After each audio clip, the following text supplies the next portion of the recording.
Bonjour Christophe Galtier, Bonjour. merci d'avoir accepté de répondre à nos questions. Nous sommes l'association M24, donc nous luttons contre l'obésité et nous faisons la promotion du sport chez les jeunes. Je vous propose de commencer par une petite question sur la Coupe du Monde. Est-ce que vous êtes fier des résultats de vos internationaux?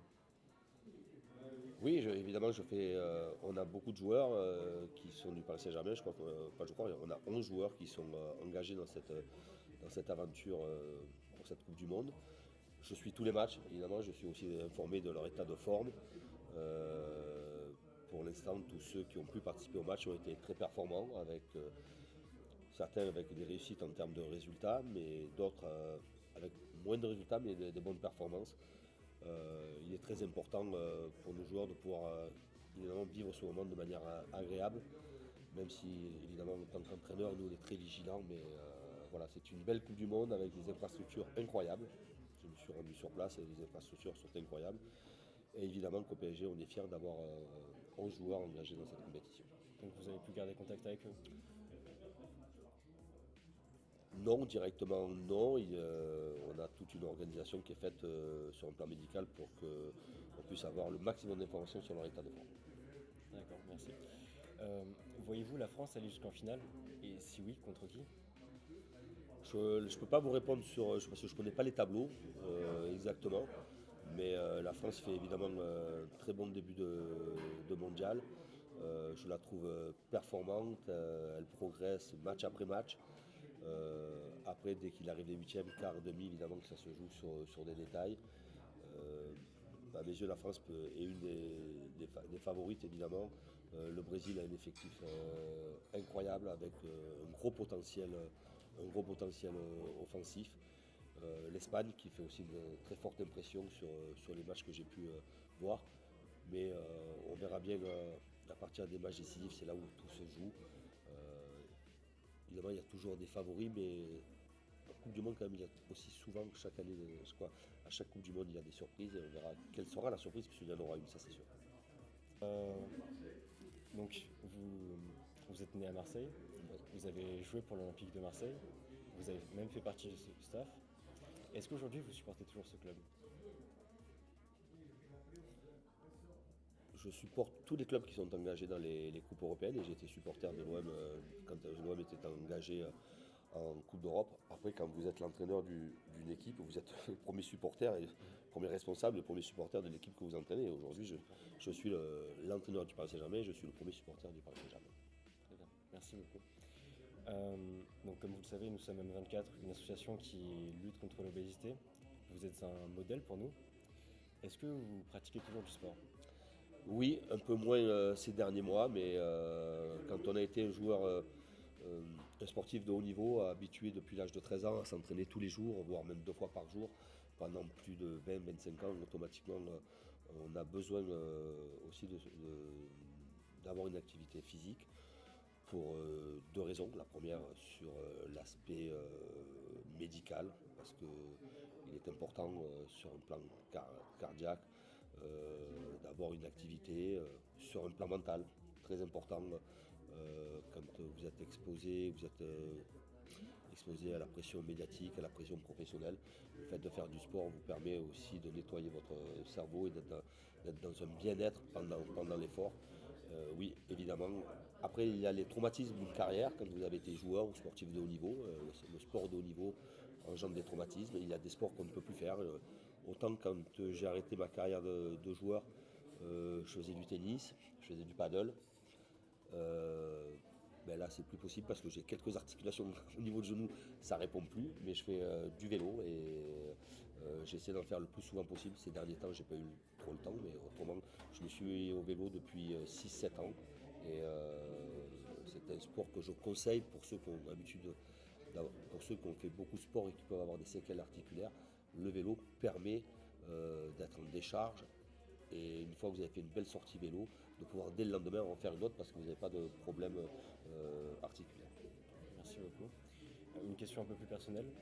Est-ce que quand vous étiez plus jeune, vous aviez une idole ou un joueur préféré? Plus jeune, oui, je suis dans 66, une des premières Coupes du Monde que j'ai suivies enfant, c'est celle de 74, et il y avait les Pays-Bas, les Oranges, et il y avait un joueur qui est devenu aussi un très grand entraîneur qui s'appelait Johan Cruyff. Bien sûr. Merci beaucoup. Euh, Vous qui coachez les sportifs de haut niveau, mais qui sont maintenant assez jeunes et qui sont de plus en plus attirés donc, par des fast-foods ou à jouer à FIFA toute la nuit, euh, comment vous gérez leur hygiène de vie? Il y a beaucoup de communication. Il y a aussi, on a aujourd'hui les clubs, et les clubs de haut niveau ont aussi tout un secteur de performance, sur un plan médical de performance. Et dans ce secteur de performance, il y a la diététique, l'alimentation, l'hydratation. On fait très attention à l'hydratation des joueurs. Et automatiquement, quand ils arrivent dans ces structures-là, ils sont pris en charge et ils sont vite conseillés, orientés sur la qualité du sommeil, donc faire attention aux écrans, ces fameux écrans euh, qui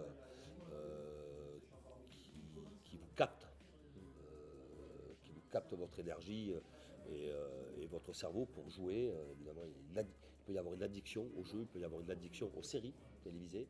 Vous voyez aujourd'hui que les séries vous demandent plus si on peut passer sur l'épisode suivant automatiquement. En 5 secondes, on passe sur l'épisode suivant. Donc, ils ont trouvé un timing de 45 minutes et ça se répète tout le temps. Donc, vous avez votre concentration sur l'écran et évidemment, ça perturbe le sommeil et on a une mauvaise qualité de sommeil. Ça, c'est très important.